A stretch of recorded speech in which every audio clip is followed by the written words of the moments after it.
A história da humanidade sempre foi marcada pela luta entre a luz e as trevas, entre a verdade revelada por Deus e as sombras que buscam encobrir os olhos dos homens.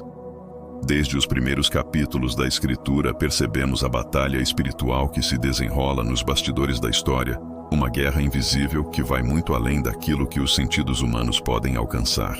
A serpente no Éden tentou corromper o coração de Adão e Eva com a promessa de um conhecimento oculto, uma sabedoria escondida que supostamente os tornaria iguais ao Criador. Esse desejo por um saber proibido por segredos reservados aos céus se perpetuou através dos séculos, aparecendo sob diferentes roupagens, mas sempre com a mesma essência: oferecer um atalho ilusório para a glória, desviando os homens do caminho da cruz e da dependência do Espírito Santo. Quando olhamos para a maçonaria, não como instituição social apenas, mas como sistema espiritual e simbólico, percebemos ecos desse mesmo engano primordial.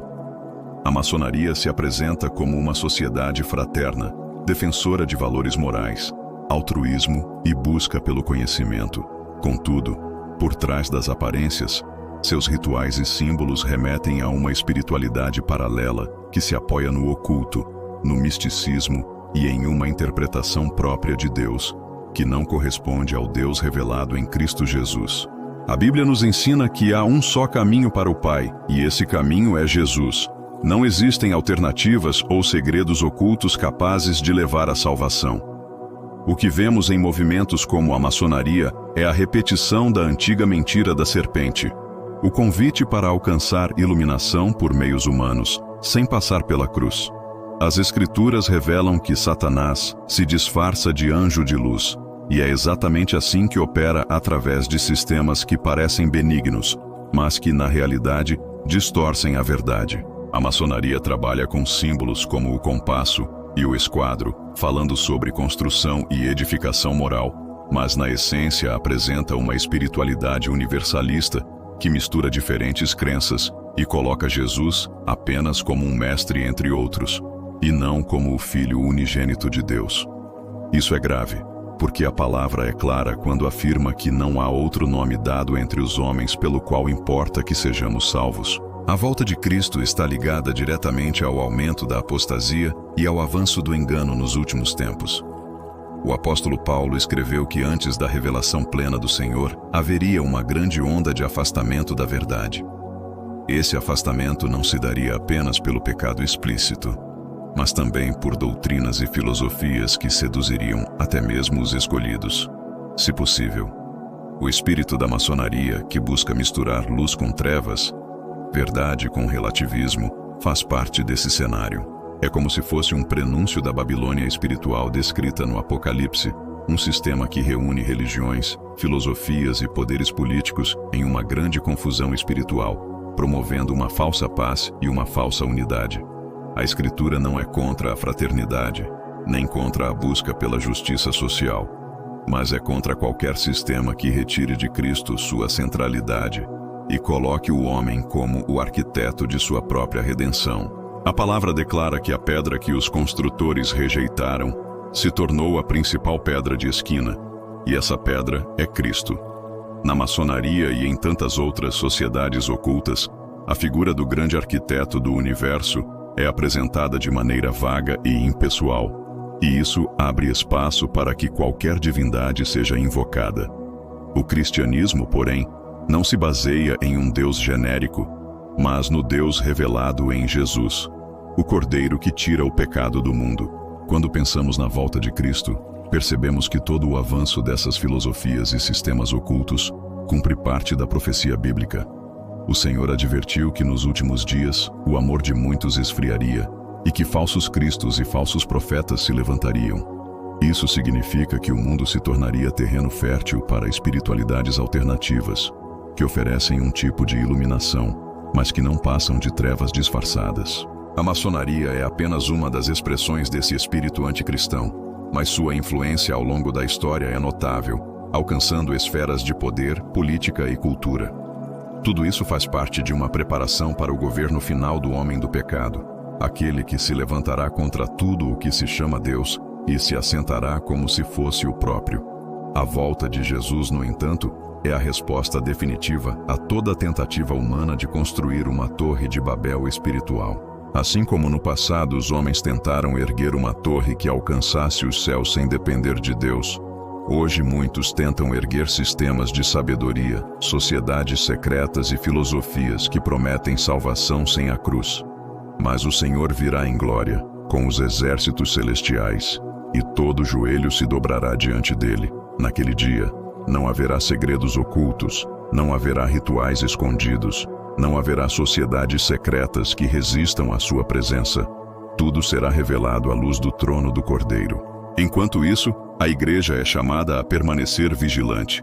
O papel do cristão não é apenas denunciar o engano, mas viver a verdade em plenitude. É necessário compreender que a guerra espiritual é real e que muitos são atraídos por sistemas como a maçonaria, porque buscam propósito, pertencimento e sentido.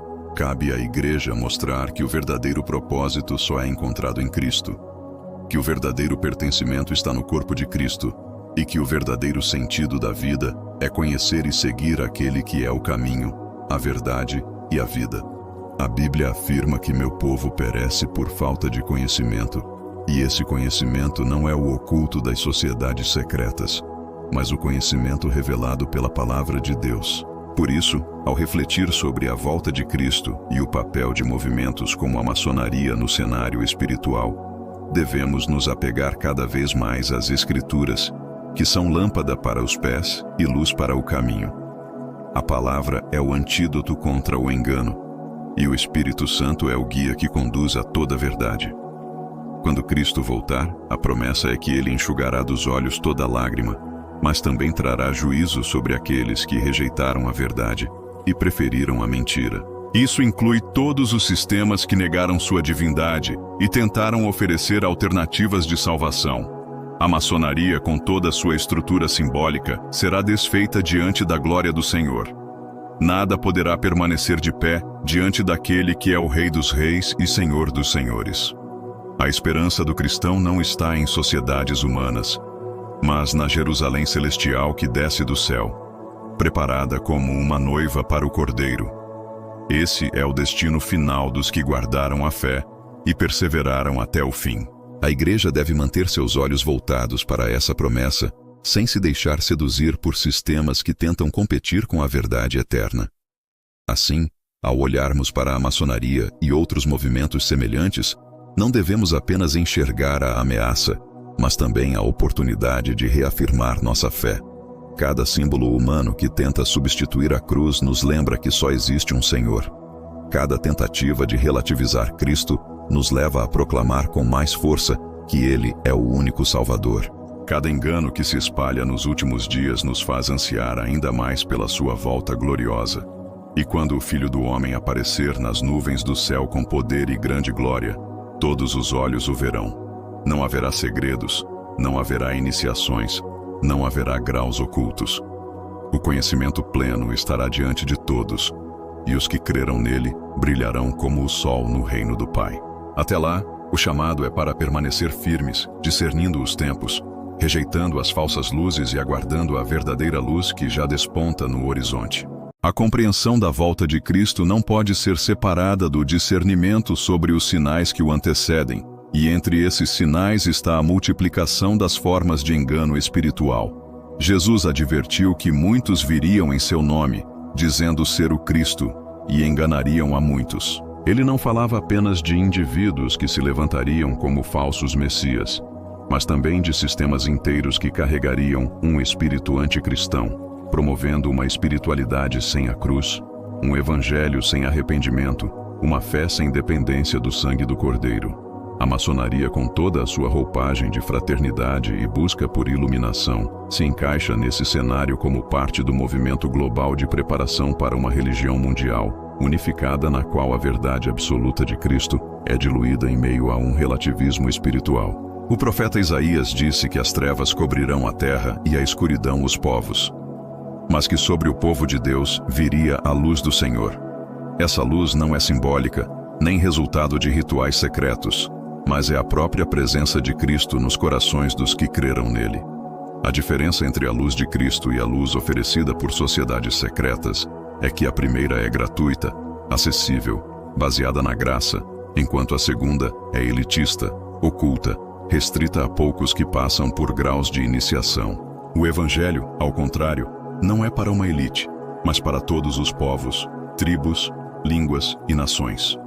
Essa universalidade do amor de Deus se opõe radicalmente ao exclusivismo das sociedades secretas, que dizem possuir chaves para mistérios que não estão disponíveis a todos. Na visão de João em Apocalipse, o mundo caminha para a construção de um grande sistema de engano, simbolizado pela Babilônia. Essa Babilônia não é apenas uma cidade física, mas um espírito que envolve política, economia e religião em uma trama de engano e sedução. A maçonaria, com sua rede de influência em diferentes esferas de poder, é vista por muitos estudiosos como um dos braços desse espírito babilônico. Ela não é o todo, mas é uma peça dentro de uma engrenagem maior que busca afastar o coração dos homens da simplicidade do Evangelho. O apóstolo Paulo, em sua carta aos Coríntios, advertiu que não podemos beber do cálice do Senhor e também do cálice dos demônios, nem participar da mesa do Senhor e da mesa deles. Isso significa que não existe compatibilidade entre a fé cristã e os rituais que envolvem invocação de poderes ocultos. Ainda que a maçonaria se apresente com símbolos aparentemente neutros, a realidade espiritual que está por trás desses símbolos é contrária à fé em Cristo. O cristão não precisa de graus de iniciação para crescer espiritualmente, pois o Espírito Santo já guia a toda a verdade.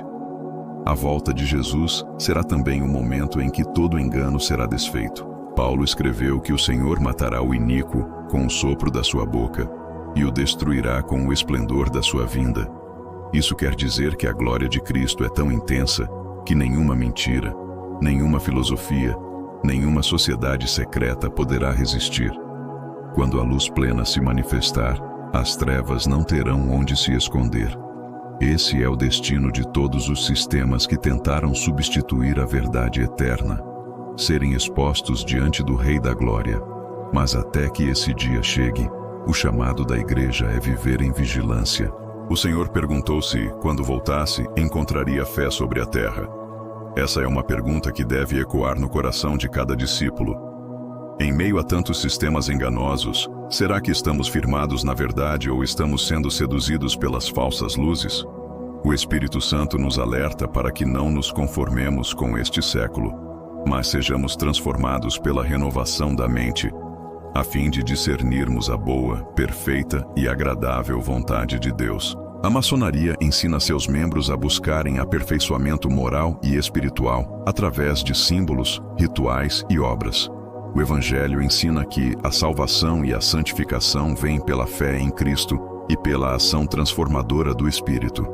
Essa diferença é fundamental, pois mostra que se trata de dois caminhos opostos, um caminho humano, baseado em esforços e segredos, e um caminho divino, baseado na graça e na revelação de Deus.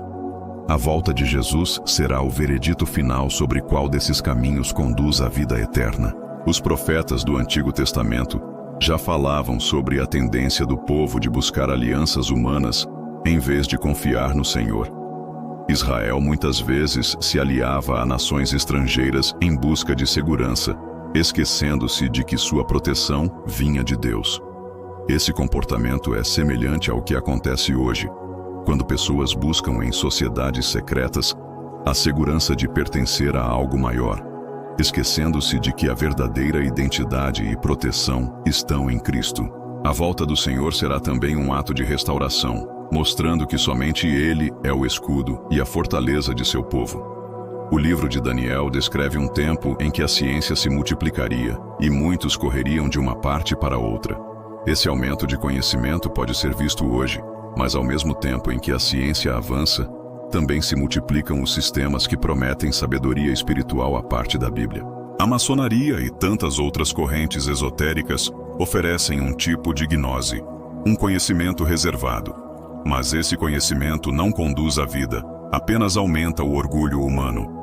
O conhecimento que liberta é o de Cristo, pois Ele mesmo disse que conhecereis a verdade e a verdade vos libertará.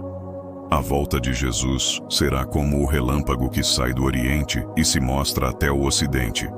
Isso significa que será um evento público, visível, inegável. Nada poderá se esconder de sua glória. Essa característica contrasta com o segredo cultivado pelas sociedades ocultas. Enquanto elas guardam símbolos e rituais escondidos dos olhos do povo, o Senhor virá de maneira aberta, revelando a todos a plenitude da sua majestade. Essa diferença mostra como o reino de Deus é transparente e acessível, em contraste com os sistemas humanos que prosperam no segredo. Muitos que hoje confiam nos sistemas ocultos ficarão perplexos naquele dia. Jesus disse que muitos dirão naquele dia: Senhor, Senhor, mas não entrarão no reino dos céus, porque não fizeram a vontade do Pai. A vontade do Pai é que creiamos naquele que Ele enviou. Portanto, qualquer sistema que relativize a pessoa de Cristo está em oposição direta à vontade de Deus. A volta de Jesus não deixará espaço para neutralidade. Ou estaremos com Ele, ou contra Ele. Nesse contexto, a maçonaria funciona como um reflexo da velha tentação do Éden: alcançar a iluminação sem depender do Criador. Mas a cruz nos mostra que o único caminho é a rendição, o arrependimento, a dependência total do sangue do Cordeiro. A volta de Jesus será a exaltação definitiva desse caminho, pois ele virá buscar aqueles que não confiaram em segredos humanos, mas no poder do seu sacrifício.